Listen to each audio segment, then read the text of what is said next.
Hey there, everyone. Welcome back to another episode of Day to Day, the podcast where we explore the joys and challenges of everyday life. I'm Emma. And I'm Alex. Whether it's personal growth, navigating relationships, or just tackling the chaos of the day, we're here to talk about it all and hopefully help you along the way. So grab your coffee, tea, or whatever keeps you going. And let's dive into today's episode. All right, so today we're diving into something I bet a lot of us can relate to, the whole idea of multitasking. I mean, have you ever found yourself trying to do a million things at once and then wondering why nothing's getting done? Oh, definitely. I used to pride myself on being a master multitasker, but it turns out the joke's on me. My brain, not so good at it. What's up with that? Right? We often think of multitasking as this impressive skill. I mean, it's something people even list on their resumes as if it magically boosts their productivity. Actually, there's this myth around multitasking.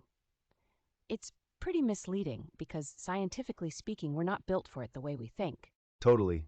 And get this. Every time we switch tasks, it's like hitting a mental reset button. It isn't exactly efficient. Our brains take a moment to adjust, which is what researchers call switching costs. Switching costs, huh? It's like your computer slowing down when too many programs are open. Makes sense. Exactly. And here's a kicker. Studies from Stanford show that those who multitask frequently actually decrease their cognitive control.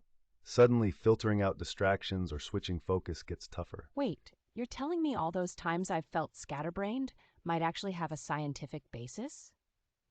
Absolutely. There's that tendency for multitaskers to have less gray matter density, which means attention issues and emotional regulation are affected too. Kind of scary when you think about it. Wow. And here I thought it was just me not getting enough sleep. But there's more. Apparently, frequent interruptions can also have a temporary impact on your IQ, making it drop by about 10 points. It's akin to staying up all night or even using certain recreational substances. Now that would explain why I once picked up a banana instead of my phone during a call. Too many notifications. Happens to the best of us. Yet despite knowing how inefficient it is, there's something strangely addictive about trying to juggle multiple tasks. True. And part of it is because these small tasks seem to give us a dopamine hit, a bit like ticking things off a list, which is oddly satisfying. Goes to show that even when we're aware multitasking is a productivity killer, we keep reverting back to it for that little buzz. It's like a counterproductive addiction. So how do we actually break this habit? I mean, should I just lock myself in a room with no distractions until I retrain my brain? Maybe not that extreme, but reducing interruptions and focusing on one thing at a time can help.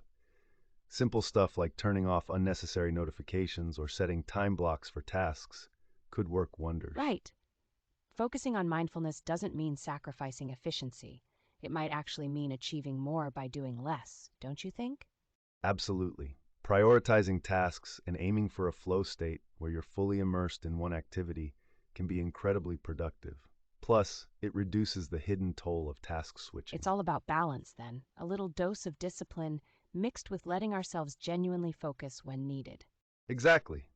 Just remember, multitasking might feel like it saves time, but in reality, it could be one of the reasons we're all feeling a bit frazzled. And to think all this starts with something as simple as closing a few browser tabs and maybe listening to that podcast without texting on the side. Right. It sounds mundane, but it's these little changes that can make a huge difference. And on that note, shall we spare our brains from further overload and focus on one thing at a time? Couldn't agree more. Let's wrap it up here then. Thanks for tuning in, everyone, and remember, sometimes less is truly more. Until next time.